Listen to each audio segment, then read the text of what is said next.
Good afternoon বন্ধুরা, তোমরা সবাই কেমন আছো? এই গরমে প্রচণ্ড গরম পড়েছে।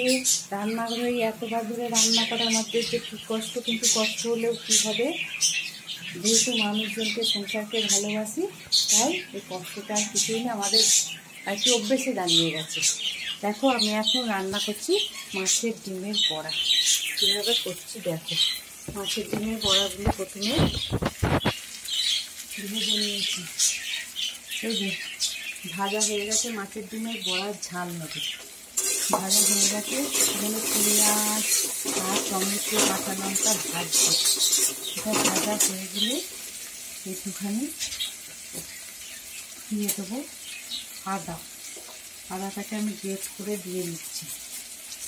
এর মধ্যে গ্রেট করে আদাটাকে দিয়ে দিচ্ছি।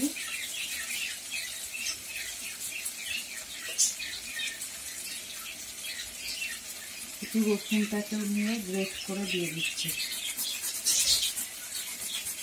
দীঘাতে বেড়াতে গেছিলাম, দেখেছি এরকম গোটা গোটা রসুন এরকম ধরে, আর যেরকম গ্রেট করে তলায় দেখি পুরো শাঁসটাই পড়ে, কোনো কিছু খোলা ছোলা পড়ে না, দেখি তলায় শাঁসটা। ঠিক আছে, দিয়ে আমিও সেইটুকু করি, এরকম করে তাড়াতাড়ি হয়েও যায়। দিয়ে আদা রসুনের পেস্ট দিয়ে দিলাম, গ্রেট করে দিয়ে হয়েছে। তারপর দেবো হচ্ছে হলুদ গুঁড়ো দিয়ে দিলাম। তারপর জিরে গুঁড়ো দিয়ে দিলাম, জিরে গুঁড়ো দিয়ে দিলাম, জিরে গুঁড়ো, একটু কাশ্মীরি লঙ্কার গুঁড়ো, আর একটু মিট মশলা ছিল সামান্য আছে, মিট মশলা সব দিয়ে দিলাম। দিয়ে একটু ভালো করে মশলাটাকে ফ্রাই করে দেবো।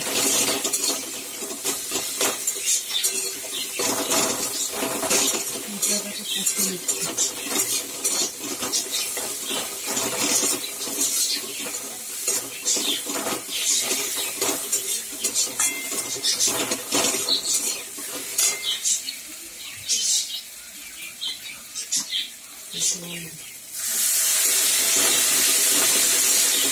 মশলাটাকে ভালো করে কষছি।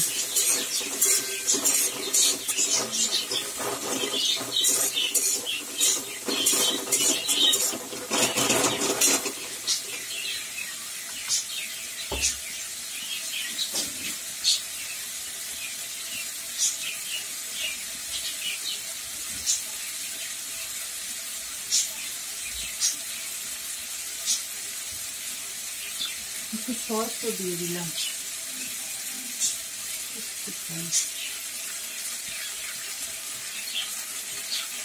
দিয়ে এটাকে ভালো করে কষে নেব।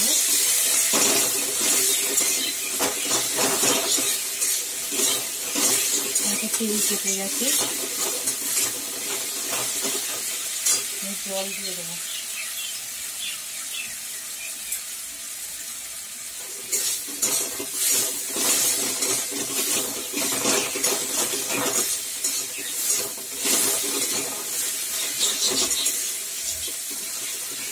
জল দিয়ে দিলাম।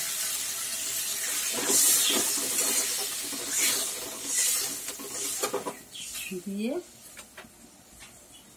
এবার এই যে মাছের ডিমের বড়া যে ভেজে রেখেছিলাম এর মধ্যে দিয়ে দিলাম।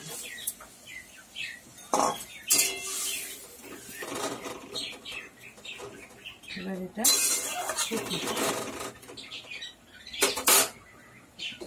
দিয়েছিলাম।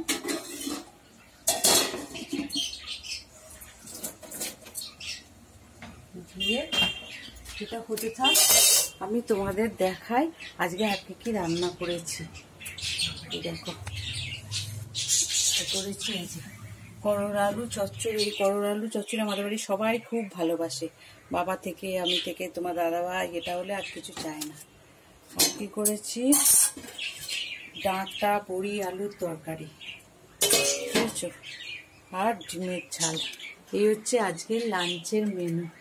বাই বন্ধুরা, আবার পরে দেখা হবে। ভীষণ ঘাম উঠছে দেখেছো, এই গরমে রান্না করে থাকতে আসলে আমাদের দায়িত্ব আছে তো, সেই জন্য। বাই।